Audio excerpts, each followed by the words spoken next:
During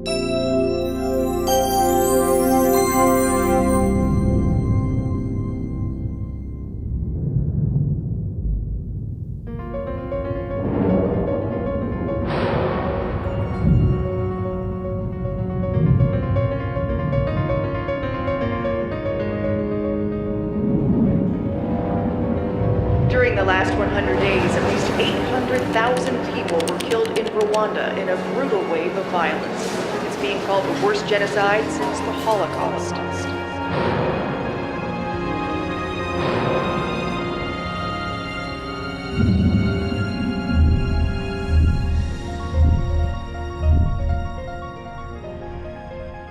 If we had known about Rwanda 2 years in advance of the tremendous massacres that happened and the genocide, what would we have done? And in looking at Sudan, we have a time frame.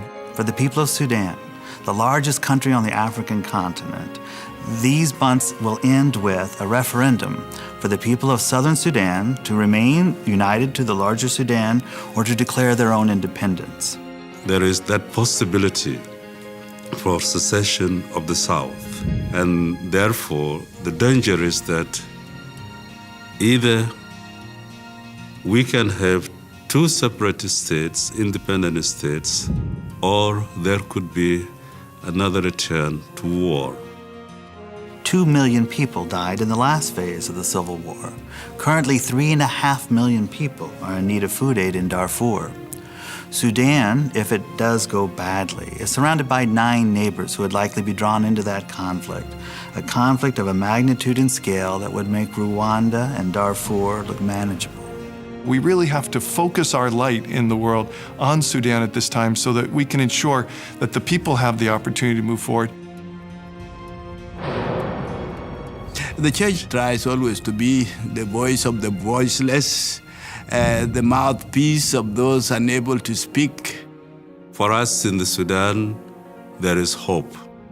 The church has been there and has sought assistance from the international community and from church-based organizations.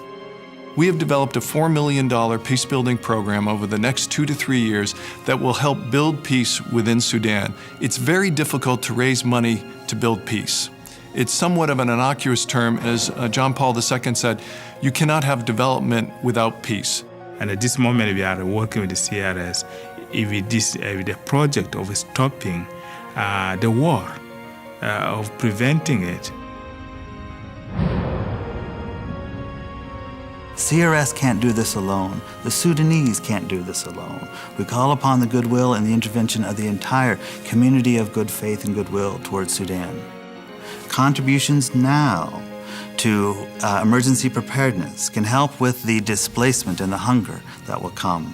Contributions now to health and education will help the Sudanese seize these opportunities for peace and freedom as they come. We call upon the American Catholic community to join us in our efforts and the work of our partners in Sudan and around Sudan to pray, to learn, to advocate, and to share their resources for the people of Sudan.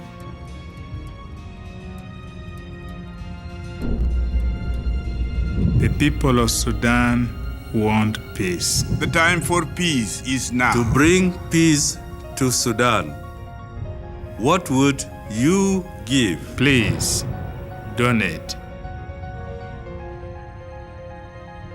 At the end of the Holocaust in Europe, the world vowed never again.